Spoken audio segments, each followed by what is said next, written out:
Momentary show of respect for each other. They'll never like each other.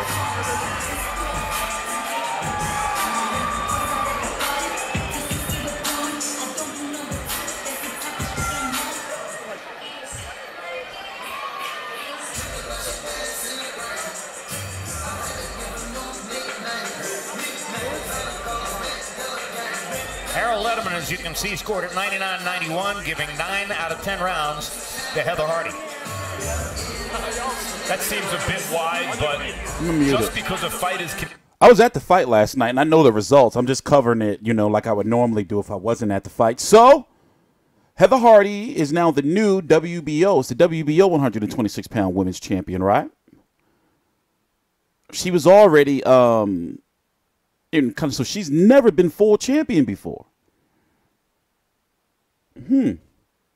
I'm TstreeT Controversy. This is TstreeT Controversy Live. Let me tell you this. In all sports, I've learned, or my opinion is that 40 years old is not old anymore.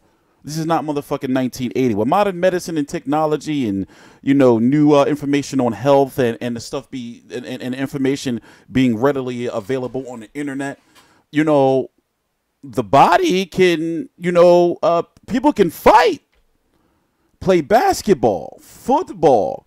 Look at LeBron James.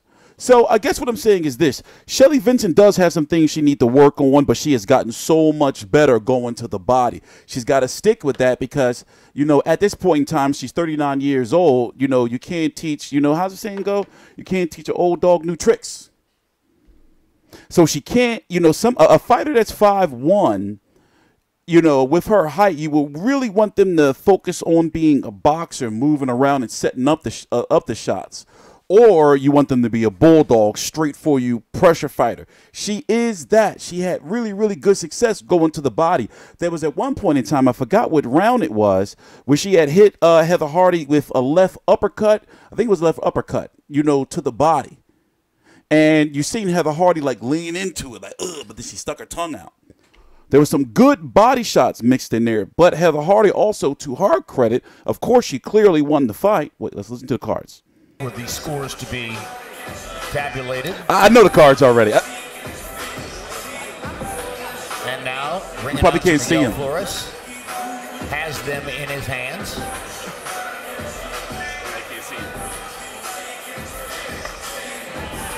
And prepares to deliver. Never mind. Never mind. So here's Miguel Flores with the scores. Ladies and gentlemen, after 10 rounds of action, we go to the judges' scorecards. Judges Glenn Feldman and Kevin Morgan both score the contest 97-93, and Judge Alan Rubenstein scores the contest 99-91 for your winner by unanimous decision. And now the WBO female featherweight champion, Heather the Heat Hardy. I had it 97-93. I thought it was a 97-93 kind of fight. You know what I would have liked? I would have liked for them to have given her a post-fight interview, you know, and I was sitting around, like, waiting around because, truth be told, as I said in my preview videos, is that I literally went to this card for this fight, the cover, you know, because what I've learned is this.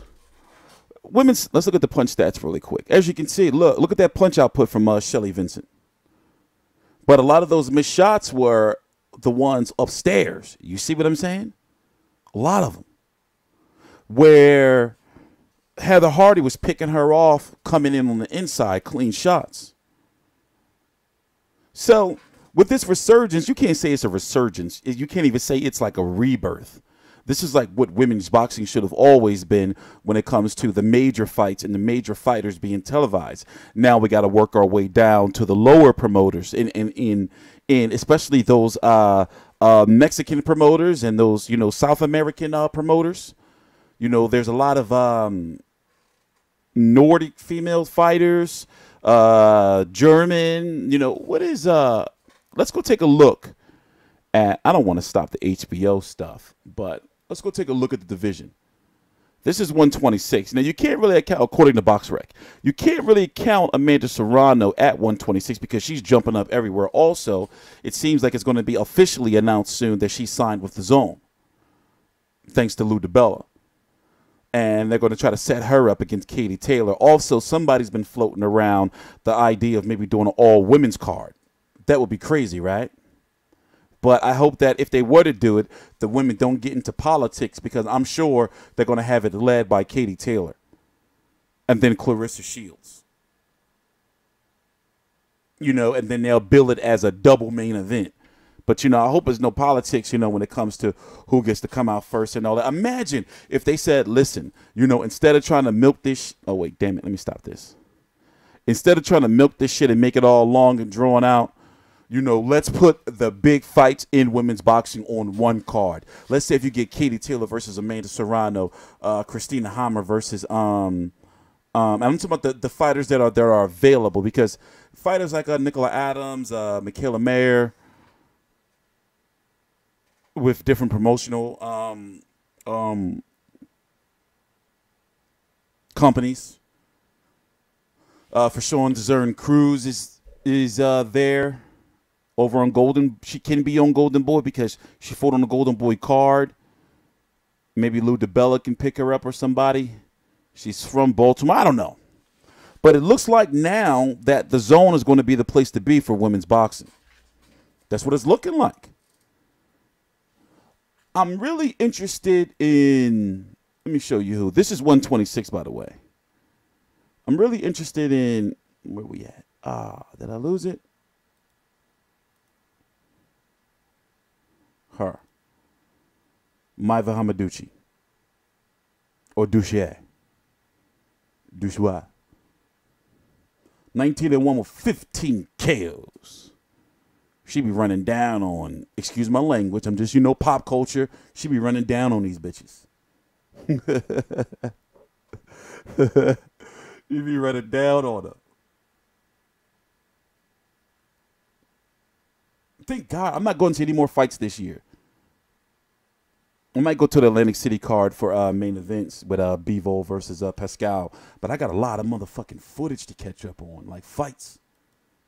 One great thing about Shelly Vincent is majority of her fights are available online, unlike a lot of female fighters, because she was fighting on like New York cards, New England cards, on like local networks, like your local like sports network or something like that, or stream. So it's really good when there's a lot of footage out there, even if it's uploaded illegally later on down the line, but the promoters won't do it.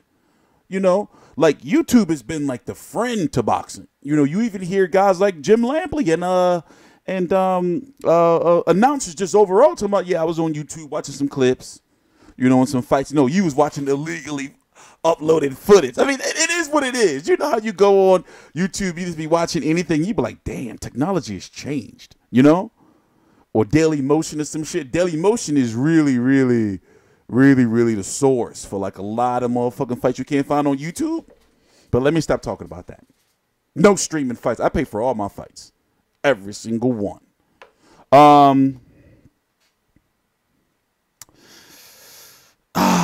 Women's boxing is hard to predict what's next, you know.